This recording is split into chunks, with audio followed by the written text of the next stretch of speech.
Assalamualaikum warahmatullahi wabarakatuh. Perkenalkan, nama saya Puput Rahayu, NPM 22530220001. Di sini saya akan menjelaskan sedikit tentang materi sistem ekresi.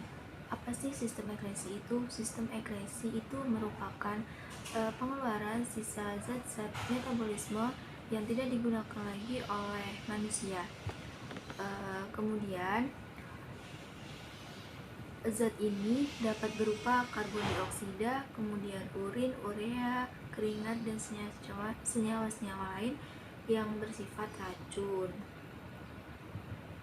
Kemudian ada organ sistem ekresi manusia. Itu yang pertama ada ginjal, kulit, epidermis, lapisan kulit ari, dermis, kemudian lapisan bawah kulit.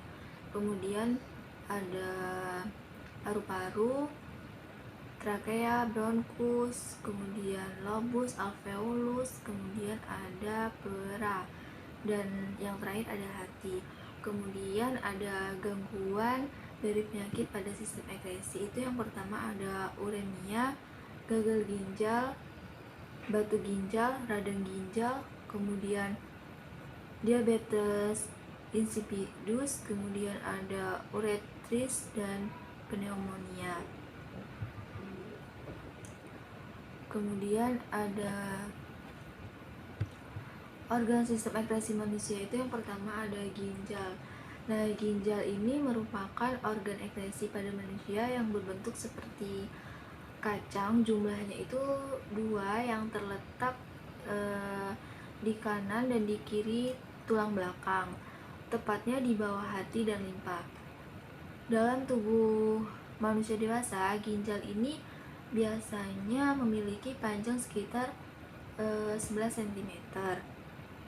Berat dan besarnya itu bervariasi tergantung jenis kelamin, umur, kemudian serta ada tidaknya ginjal pada sisi lain.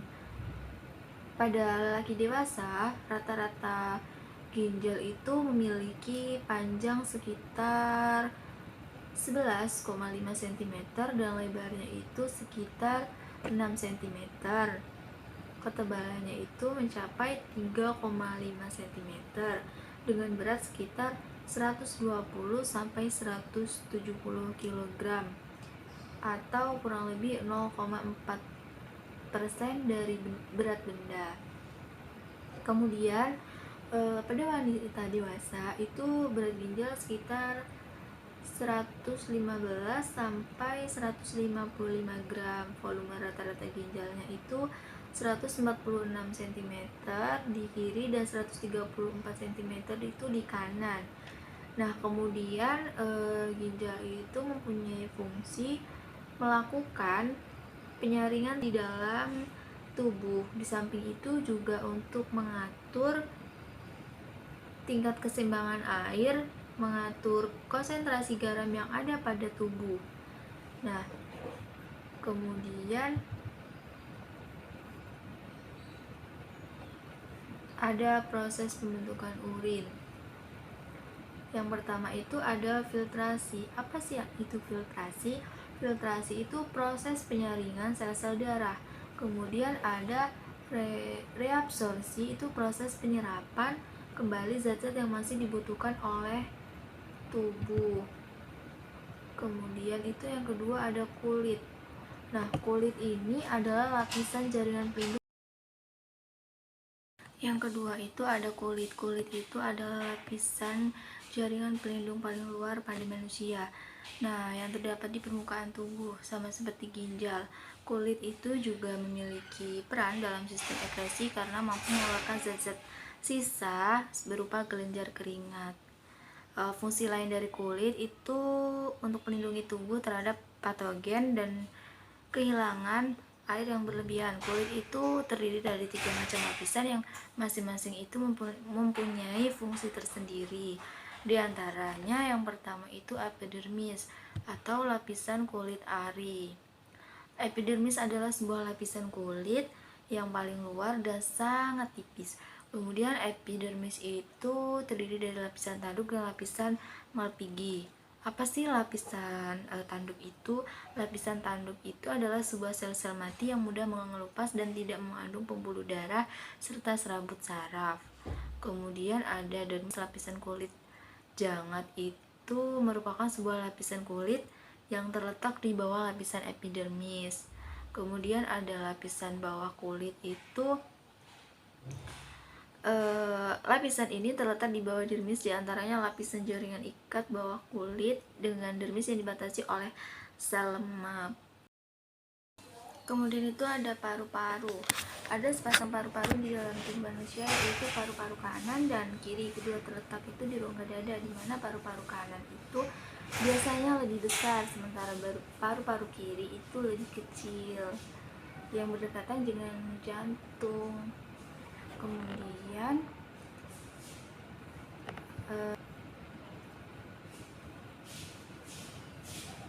ada namanya trakea.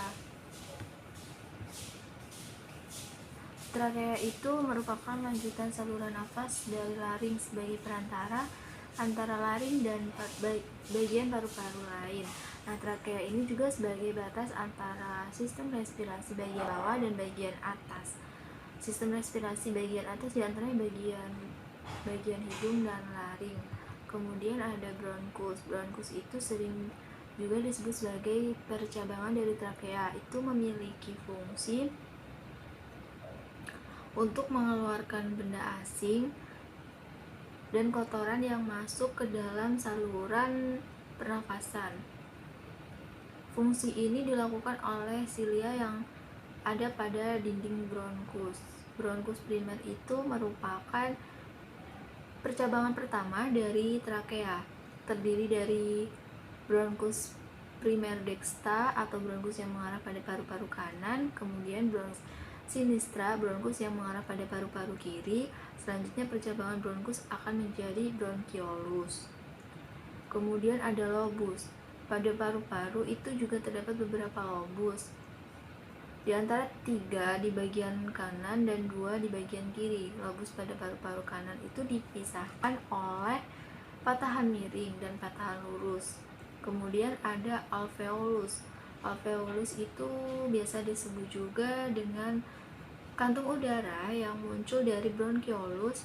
Itu memiliki fungsi sebagai tempat pertukaran udara. Sekian presentasi, sekian materi yang dapat saya sampaikan. Saya mohon maaf apabila terdapat kesalahan dalam perkataan. Saya akhiri. Wassalamualaikum warahmatullahi wabarakatuh.